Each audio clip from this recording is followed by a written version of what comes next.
There's more and more data and information coming out. The fact that it looks like we are getting ready for a pretty decent, significant bull run in the kind of the remainder of 2023, most likely probably starting sometime, May, June, and then pretty much running for the rest of 23 in some context. And so what I want to share with you right now is a piece of information coming from an unlikely source, and that source is Bank of America. Okay. Talking about the fact that Bitcoin is looking like it's got a significant room to run. Now, don't tune me out if you're not like, I don't own Bitcoin, I don't care about Bitcoin. You should. Number one, you should own some, not investing advice. And secondly, you should care about Bitcoin, because where Bitcoin goes, everything else in the crypto market follows. Ethereum, all the major altcoins, etc. Okay. So that's why I spend a lot of time looking at Bitcoin, and I'm looking always constantly at what people are saying about Bitcoin and all that kind of stuff. Okay. So with that said, let's take a look real quickly at what I've got here for you. So B of A has come out, some analysts at B of A has come out and said that the Bitcoin 2023 rally could, quote, have room to run, meaning going up. Okay. Now there's also, remember, we've got a major event. We've got the Bitcoin halving coming in April and / May of 2024. And when you have the halving event, you always have these kind of run-ups where kind of like Bitcoin now has crossed 30,000. We might see a little bit of a pullback and then we'll continue up. But we could see Bitcoin closing in on 70, 80,000 plus per coin by that April, kind of May 2024. Then you're going to see a pullback. There's the dogs. Some car just drove by. That's Bella and Raider. It's telling you they're here. This is what happens, live video with working without a net here, folks. Okay. So it's all good news, right? So back to what's going on here with this piece of information. Okay, so I want to point out where I've got some highlighted text. So the banks are talking about so this is looking at something that you may not even really be aware of as a thing. Okay, so they're looking at the movement of Bitcoin. Okay, between cryptocurrency, centralized cryptocurrency exchanges, and personal wallets. So what they're talking about is they're tracking the flow of Bitcoin from centralized exchanges like Binance, crypto.com, Coinbase, etc., and moving Bitcoin, specifically Bitcoin, moving it to personal wallets like Trust wallets and MetaMask wallets. Okay. So in the week of April 4th, which is not too long ago, a net of $368 million worth of Bitcoin was sent to personal wallets from centralized exchanges. Well, Austin, why do I care? Here's why you care. So this development was noted as the second largest Bitcoin outflow from crypto exchanges. Okay.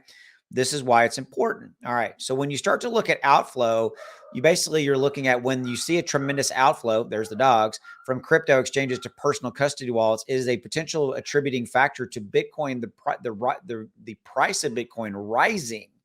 It's rising because when investors, i.e. moving $368 million worth of Bitcoin, when they start to take them from exchange wallets to their personal wallets, they intend to hold them or hodl, right? Indicating a potential decrease in sell pressure. There you go. Okay. So most people will sell their Bitcoin on a centralized exchange, right? They won't sell their Bitcoin from, say, their MetaMask wallet on Uniswap. No, they're going to sell their Bitcoin on a centralized exchange. So the fact that we have almost $370 million in outflows, Bitcoin moving from exchanges to wallets, is signaling that people are now like, I'm going to hold my Bitcoin, which is going to decrease the sell pressure. And it signifies, again, the second largest mass movement of Bitcoin noted. It's showing that that's a good thing. Okay. Again, continuous regulatory pressure on the industry as a whole may have been the determining factor for widespread holding. People are envisioning that the price of Bitcoin is going to go up. That's what they're saying. So they're moving it off of exchanges to hodl it. Okay. We know about Bitcoin's year-to-date action has been amazing, right? And also this final point here, Bitcoin is becoming a very clear safe haven for a lot of issues we're having right now, right? The safe haven for a lot of the turmoil in the traditional stock financial markets, right? We've got inflation out there. By the way, we got a CPI report today, and it really didn't have much of an impact on crypto. And so we're also starting to see Bitcoin and Ethereum in this kind of what I'm calling a decoupling scenario, where they're decoupling. They're not coupled so much with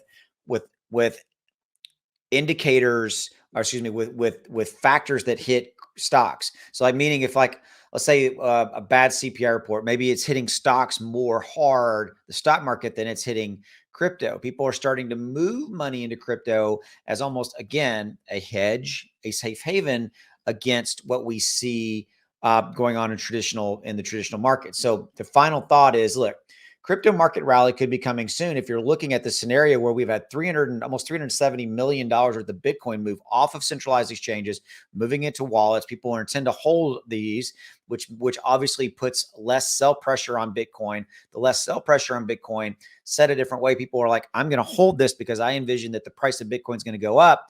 There's less sell pressure. The price of Bitcoin will start to rise, all those kind of factors. And then add into this, people are starting to view Bitcoin as a safe haven versus and a hedge, which you have always heard people talking about Bitcoin and crypto. And I'm saying Bitcoin, I'm also talking about Ethereum and the major blue chips as well. But we're starting to see that the tides are turning a little bit. So I think that, yes, crypto market rally could be coming soon. And we've got Bank of America actually saying that. All right, we'll see you. Have a good one. Go make some money.